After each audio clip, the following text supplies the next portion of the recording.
I'm here with my friend Adam. Hello, Adam. How are you doing, Andy?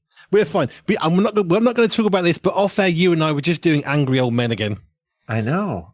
Maybe we need to go like 2 for 1 on a counselor, right? Yeah, Just I'll so we don't do. have to use each other. At least you and I, it's cheaper though. I will say that, right? I would have thought so.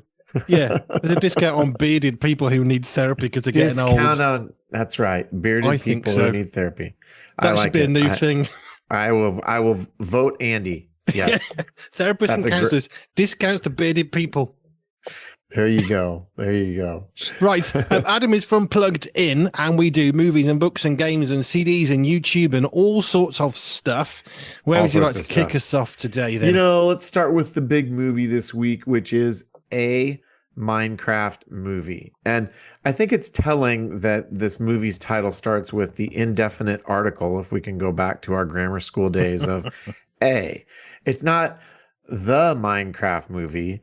It feels like a distinct lack of confidence in the story that they're telling. So, a Minecraft movie, not the Minecraft movie, because frankly, there's not, a lot going on here. We've got Jack Black, we've got Jason Momoa, and the short version is they, along with three other characters, get sucked into Minecraft world, which, if you're not familiar with Minecraft, it's a very popular sort of open world video game. Think Legos meets 3D Tetris meets a zombie invasion, and you'll be sort of, generally speaking, in the neighborhood. And of course, there's an evil mage queen who wants to unleash her piglins, their little pig like entities. I think it's like pig and minion mixed up together, piglins on the world. And when you kill them, they turn into a pork chop, which is actually one of several mildly disturbing things that happen in this movie if you think about it for more than a second. But it's Jack Black playing another version of himself. Like I think in the script, it must just say Jack Black arrives and shows up as himself. So, he's not losing 40 pounds for a movie role. He's there in all of his middle-aged, overweight glory representing. And I love him for that. Yeah. Um, of all the movies made this year, as I have probably said, this is one of them. It's not terrible. It's not great. It's pretty forgettable. Jason Momoa playing a video game geek, playing against type, might be my favorite thing about this movie because we're used to him as Aquaman. But we've got some mild shenanigans. We've got a little bit of crass humor, but it's relatively content free. But there'll be enough bathroom humor here that parents may still be face palming a little bit. I guess if you see Jack Black's in a movie, you're probably going to be along the, oh, it's probably a good family Yeah, movie. But of course, then you do need to be a little cautious, which is why we turn to yeah, you.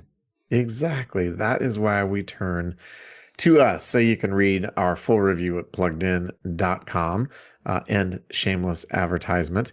And over on streaming, um, and I think this is streaming everywhere now, we have Paddington in Peru, which we may have talked about it when it came out in theaters a couple months ago. I want to go back to Paddington because these movies, there's three of them now, are really, really lovely movies. These are the kind of movies that we used to reliably count on Disney making. And it's about a bear whose grandmother goes missing, and he goes to Peru to figure out exactly what happened to her. And of course, there are shenanigans afoot, wouldn't you know it? And he gets wrapped into a jungle adventure. It's just a lovely movie. It's super fun. If you need a film for your kids, other than a few moments of a little bit of peril, if you have really sensitive little ones, man, it's nice to just have something you can say, that is a fun movie for families. Minecraft, probably not. Cool. Okay. Where else can we go? Well, let's talk about the YouTuber. I don't think we've talked about this guy yet. Redeemed Zoomer. Have you heard of this person? I have not yet. Well, I have now. So, we love to point people toward some positive content on YouTube. Obviously, we critique a lot of stuff, and there's a lot of stuff on YouTube, right? There's a little bit of everything.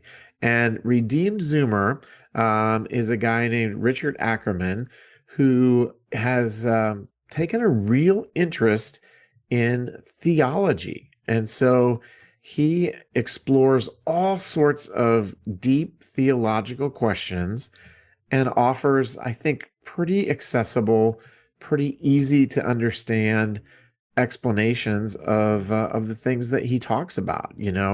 He talks about heresy. He talks about different denominations, theological strengths and weaknesses. It's a really refreshing and I think thought-provoking channel. If you are into YouTube and you like finding somebody new that maybe will challenge you to think more deeply than your typical social media post, Redeemed Zoomer is a great one to go check out. Fabulous. So we've had two movies. We've had a YouTube. Where else can we go next? Let's talk about the TV show Devil May Cry. Are you familiar with this whole franchise, the Devil May Cry franchise? No, I mean, honestly, we don't have a TV license, so we don't watch a lot of TV. We just watch Okay. box sets. Well, and this is actually based on a very popular video game. And it stars a guy named Dante, and there is a demon creature known as the White Rabbit. And, if you were a demonic creature, but somehow you got named White Rabbit, I'm sure you would be very angry, right? Because it doesn't seem like a particularly fearsome name for a fearsome demon. And so White Rabbit is really trying to connect hell and earth. And in the words of Russell Crowe from Gladiator, he wants to unleash hell on earth. And Dante stands between him and that happening. So this is an animated show. It is actually, I would say, a fairly intense show. This was an M-rated game. And so, we get some violence. We get a definitely an M-rated TV show to go with it. There's a fair bit of content here, and that includes violence, that includes a fair bit of profanity, that sort of thing, on top of a fairly significant amount of spiritual content as well. But it's the kind of thing that if you have played any of the Devil May Cry video games, it's like an automatic port over to this other thing, right? It's like, this looks cool. I'll bet it's as good as the game. So we want to warn people against that. And it's the kind of thing that if you've got young video gamers, even if you have no clue what Devil May Cry is, you can be assured that they probably do. So there's going to be that added draw there. And that's the kind of thing that we want to tell parents about so that they know what the score is. Which is always good. I think often games, I kind of think of it this way: the game kind of comes after the film, Right. but not always. But I mean, so the game came first, and the TV element came afterwards.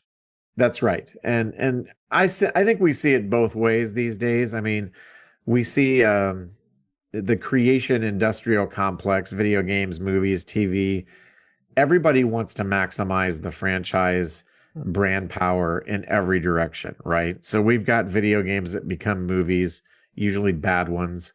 And, it goes the other way too. We have movies that become video games and comics and just about every other thing. So I think this is another example of wanting to leverage that well-known brand in a new area. And we'll tell you all about it at Plugged In. Cool. And how can people find out all of the full reviews and more?